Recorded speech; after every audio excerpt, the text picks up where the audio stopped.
I was born in 1950, so my childhood memories start about 1955 or so. Um, though I heard and was told a lot about what life was like during the 20s and 30s and 40s here on the farm from my family. The population of Waitsfield was much less then, I believe, and you relied on your neighbors for help. There wasn't, all-payer health care systems and so forth. There wasn't extensive fire insurance. If your barn burnt, you skidded out some logs, and then one day you have a barn raising. Well, I can remember when there was just the Mad River ski area here. Mad River was built in '47, I think. I can remember when they were building Sugarbush and Glen Ellen.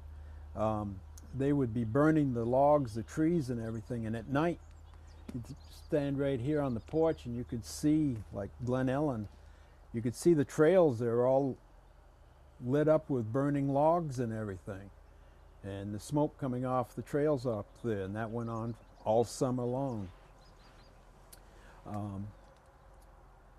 The folks back, there was a different culture back then. The Vermont culture, something that had evolved from when folks first came here. It's a culture that is vanishing from Vermont, or in many places just plain has vanished. A different way of independence, strict independence. You wouldn't think about asking your neighbor for help unless you really needed it. And then usually the neighbor would have to come and volunteer to help you. Because of such pride, you couldn't think about asking for help.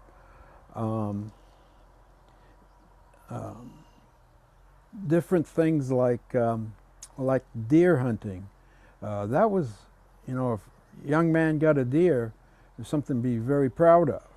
It was something most memorable, and you'd put, or anybody, even an adult, they'd put the deer on the fender of the car, back when they had fenders on cars, and drive it around town so that everybody could see the deer, the buck that you just got, and everybody would admire it and think what a wonderful thing that was.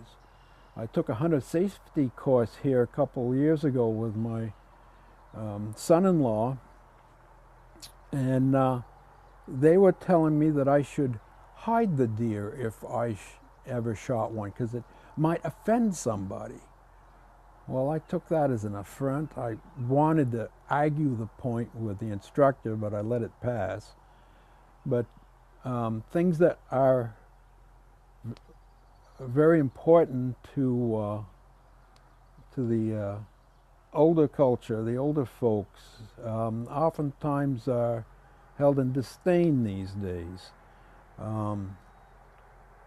I liken it to the way the Europeans treated the Indians when they first came here.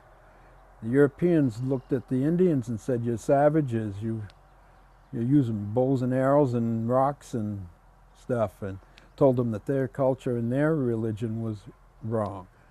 Well, I feel very similar in that I'm proud of our Vermont culture and how it developed, and I think it should be something that should be celebrated.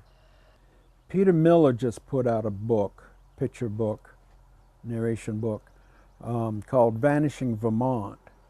And I think he captured a lot of old Vermonters that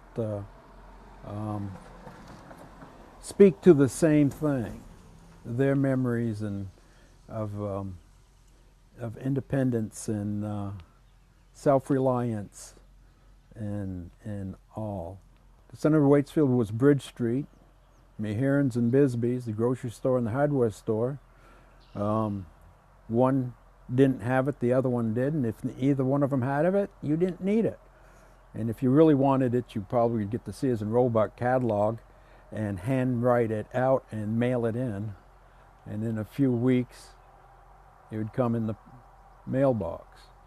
A trip to Montpelier was a big deal. And a trip to Burlington was like once or maybe twice a year, maybe. That was like huge to go to Burlington.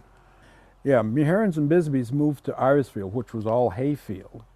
And now to go between what used to be just walking between two buildings, now you have to get in your car and take your life in your hands to get across Route 100 to go from Bisbees to Meharrens.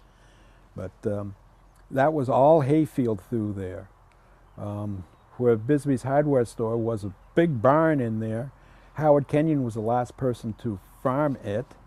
The farmhouse is right there where the Valley Reporter is now. That's original, mostly. And there just wasn't the buildings that you have here.